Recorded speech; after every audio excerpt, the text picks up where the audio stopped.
Shalom Bapak Ibu, sidang jemaat yang saya kasih di dalam Tuhan kita Yesus Kristus. Kita kembali bertemu di dalam acara perenungan kebenaran firman Tuhan.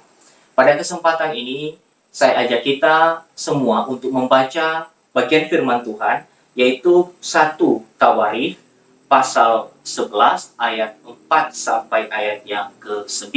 Demikian firman Tuhan. Lalu Daud dengan seluruh orang Israel pergi ke Yerusalem. Itulah Yebus, dan di sana orang Yebus adalah penduduk negeri itu. Penduduk Yebus berkata kepada Daud, "Engkau tidak sanggup masuk kemari." Tetapi Daud merebut kubu pertahanan Sion, yaitu kota Daud. Daud telah berkata, "Siapa lebih dahulu memukul kalah orang Yebus, ia akan menjadi kepala dan pemimpin." Lalu Yoab anak Zeruya yang menyerang lebih dahulu, maka ia menjadi kepala. Lalu Daud menetap di kubu pertahanan itu, sebab itu orang menamanya kota Daud. Ia memperkuat kota itu sekelilingnya, mulai dari Milo, bahkan sekelilingnya seluruhnya. Sedang Yoab membangun kembali selebihnya dari kota itu. Lalu makin lama makin besarlah kuasa Daud, sebab Tuhan semesta alam menyertainya. Demikian pembacaan firman Tuhan. Bapak Ibu sidang jemaat sekalian, apa yang terbersit di dalam pikiran kita kalau kita mendengar tentang penyertaan Tuhan? Tentu saja Bapak Ibu, kita memikirkan bahwa dengan adanya penyertaan Tuhan, maka kita mendapatkan kekuatan, pertolongan, keberhasilan, dan hal-hal positif lainnya. Bapak, Ibu, dan saudara-saudara, memang Daud di sini dikatakan disertai oleh Tuhan semesta alam. Tetapi yang perlu untuk kita ketahui, apa sebetulnya makna penyertaan Tuhan itu? Nah, di dalam teks yang kita baca hari ini adalah menceritakan tentang peperangan Daud di dalam merebut satu kota, yaitu kota Yerusalem yang diduduki oleh orang Yebus, salah satu suku Kanaan yang seharusnya ditumpas pada masa penaklukan Kanaan. Sangat disayangkan kalau kita membaca keterangan di dalam kitab Hakim-Hakim pasal pertama, bahwa ternyata setelah kematian Yosua, suku Benyamin tidak lagi berperang merebut kota Yerusalem, menumpas orang Yebus. Alasannya kenapa? Karena mereka merasa sudah cukup, sudah aman, sudah memiliki tanah pusaka mereka. Maka mereka membiarkan penduduk itu untuk hidup bersama-sama dengan mereka. Dan tentu kita tahu Bapak Ibu, cerita narasi di dalam kitab Hakim-Hakim menjelaskan kepada kita bahwa justru karena orang-orang Kanaan tersebut dibiarkan tidak ditumpas habis, maka mereka menjadi jerat bagi orang Israel. Mereka membawa orang Israel untuk menyembah berhala-berhala mereka. Kini menariknya Bapak, Ibu, dan saudara-saudara, menurut narasi ini, setelah Daud menjadi raja atas seluruh suku Israel, maka di sini dikatakan Daud dengan seluruh orang Israel pergi ke Yerusalem untuk merebut kota itu yang berpendudukan orang Yebus. Bapak, Ibu, saudara yang saya kasih di dalam Tuhan, memang cerita ini menjelaskan kepada kita tentang kemenangan Daud. Di sini dikatakan bahwa akhirnya Daud bisa merebut kota itu dan bahkan bisa membuat kota itu menjadi kota pertahanan, dan Daud akhirnya tinggal di situ. Seakan-akan di sini bicara tentang kemenangan Daud. Tetapi sungguhnya Bapak, Ibu, dan saudara-saudara, Kalau kita membaca kitab Tawarikh ini, yang sebetulnya ditulis dan ditunjukkan kepada generasi yang pulang dari pembuangan, ini menegaskan kepada kita bahwa kepemilikan akan tanah Kanaan itu tidak terlepas dari janji Tuhan, tidak terlepas dari kemurahan Tuhan. Dan janji Tuhan itu tetap teruji, tergenapi di dalam kehidupan umatnya. Oleh karena itu, Bapak, Ibu, Saudara yang saya kasihi di dalam Tuhan, kalau kita bicara tentang apa makna penyertaan Tuhan, maka maknanya adalah penyertaan Tuhan merupakan bukti bahwa Tuhan setia pada janjinya. Dan kalau Tuhan setia pada janjinya, maka Ia pun juga memberikan kemurahan demi kemurahan yang besar kepada umatnya. Jadi Bapak, Ibu, dan saudara-saudara, secara faktual ketika Daud merebut kota itu, maka di situ orang Israel mengingat kembali tentang janji Allah, tentang kesetiaan Allah kepada umatnya. Dan perebutan akan kota yang diduduki oleh Yebus itu menegaskan bahwa sesungguhnya kemurahan Tuhan itu menjadi bagian di dalam kehidupan umatnya.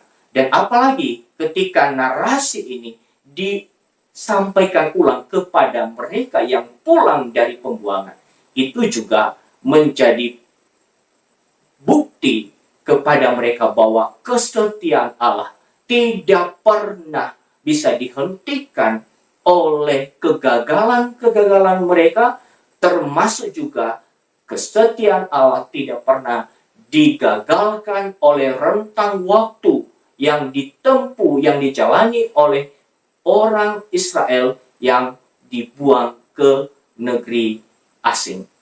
Bapak, Ibu, dan saudara yang saya kasih di dalam Tuhan, saat ini kita belajar bahwa makna penyertaan Tuhan dalam kehidupan kita adalah bukti bahwa Ia setia pada janjinya. Kita sebagai anak-anak Tuhan yang sudah diselamatkan di dalam Kristus Yesus, tentu saja kita menyadari bahwa di dalam kehidupan kita Tuhan menunjukkan kemurahannya yang selalu nyata.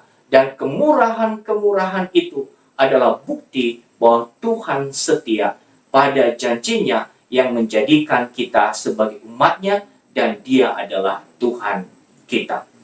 Bapak, Ibu, dan saudara-saudara yang saya kasih di dalam Tuhan, marilah kita mensyukuri kemurahan Tuhan, penyertaan Tuhan. Karena hidup yang kita hidupi sekarang bukan semata-mata untuk kita. Kalau ada kebaikan Tuhan yang tercurah di dalam kehidupan kita, bukan semata-mata tujuannya untuk membuat kita menjadi orang yang super power, tetapi sungguh-sungguh membuktikan tentang kasih setia Allah, tentang bukti bahwa Allah setia pada janjinya. Nah, sekarang kita masuk kepada aspek yang lebih praktis.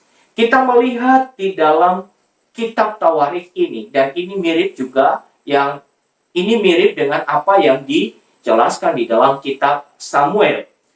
Sebelum Daud merebut kota Yerusalem ini, maka di dalam ayat 1 sampai ayat yang ke-3, di situ ada keterangan singkat bahwa Daud sudah menjadi raja atas seluruh suku Israel. Nah, tentu saja Bapak Ibu, kalau kita berpikir secara sepintas, maka apakah perlu Daud melakukan yang disebut dengan peperangan, memperluas wilayah, dan merebut kota Yerusalem itu? Tentu saja secara alamiah kita berpikir bahwa Daud sudah duduk di atas tahta. Tetapi ingatkah Bapak Ibu, bahwa panggilan menjadi pemimpin, menjadi gembala atas umat Allah, bukan semata-mata untuk menegaskan pemerintahan secara otoritas, tetapi sesungguhnya ada panggilan yang lebih spesifik. Seorang pemimpin di masa kuno, kalau dipilih sendiri oleh Tuhan. Dia memiliki tugas dan tanggung jawab untuk memastikan kehidupan umat Tuhan itu sungguh-sungguh tunduk kepada Tuhan, sungguh-sungguh beribadah kepada Tuhan, sungguh-sungguh mengasihi Tuhan. Ini tanggung jawab yang tidak sederhana. Ini tanggung jawab yang sangat besar. Maka kita bisa melihat di sini bahwa di dalam narasi yang dijelaskan ini, Daud justru betul-betul memaknai panggilan khususnya yang datang dari Allah. Ia menggerakkan akan penduduk yang ia pimpin untuk merebut kota Yerusalem tersebut, untuk menegaskan bahwa kehidupan umat Tuhan harus terpisah secara sungguh-sungguh dari berbagai macam pengaruh penduduk Kanaan. Oleh karena itu, Bapak, Ibu, dan saudara-saudara, apa makna penyertaan Tuhan di dalam teks ini? Hal yang kedua yang kita bisa pelajari, selain di bagian pertama tadi menegaskan tentang kesetiaan Allah pada janjinya, hal yang kedua, bahwa penyertaan Tuhan berkaitan erat dengan pelaksanaan panggilan khususnya kepada seluruh umatnya. Bapak, Ibu, dan saudara-saudara yang saya kasihi di dalam Tuhan, kita sebagai orang percaya dipanggil juga secara khusus oleh Tuhan untuk menghidupi panggilan kita, panggilan spesifik kita. Oleh karena itu, di dalam menjalani panggilan-panggilan spesifik tersebut, kita membutuhkan penyertaan Tuhan. Panggilan spesifik kita itu ada di dalam panggilan pelayanan kita secara gerejawi, dan juga panggilan khusus kita di dalam keluarga kita, di dalam rumah tangga kita, dan di dalam hal-hal lainnya. Bapak, Ibu, dan saudara-saudara, marilah kita memikirkan sejenak mengapa kita menjadi orang tua di era ini. Mengapa kita menjadi kakek nenek di era ini? Mengapa kita menjadi pelayan Tuhan di era ini? Mengapa kita menjadi pemimpin di era ini? Nah, kalau kita menyadari itu, maka tentu di dalam menunaikan tugas-tugas panggilan ini, kita tidak mungkin melakukannya sendiri. Kita membutuhkan penyertaan Tuhan. Oleh karena itu, Bapak, Ibu, dan saudara-saudara, apakah penyertaan Tuhan sungguh-sungguh hadir dalam hidup kita? Iya, ketika kita bisa menjadi orang tua yang baik, ketika kita bisa menjadi pelayan Tuhan yang baik, ketika kita menjadi pemimpin yang baik, yang sungguh-sungguh taat kepada Tuhan, sebetulnya di sana nyata kepada kita penyertaan Tuhan, kemampuan yang dianugerahkan oleh Tuhan kepada kita.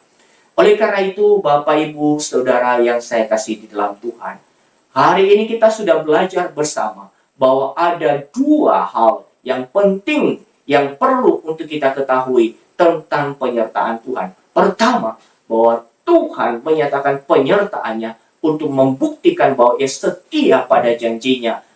Ia setia pada perjanjiannya yang telah diikrarkannya.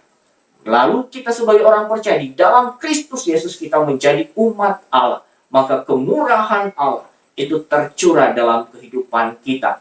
Apa yang kita anggap mustahil, itu Tuhan bisa lakukan. Oleh karena itu kita terus memiliki pengharapan di dalam Tuhan kita. Dan hal yang kedua, penyertaan Tuhan selalu berkorelasi dengan pelaksanaan tugas-tugas panggilan kita sebagai orang percaya. Maka oleh karena itu, Bapak, Ibu, dan saudara-saudara, kalau kita mengharapkan penyertaan Tuhan, jangan sampai hanya pada melayani keinginan-keinginan kita semata.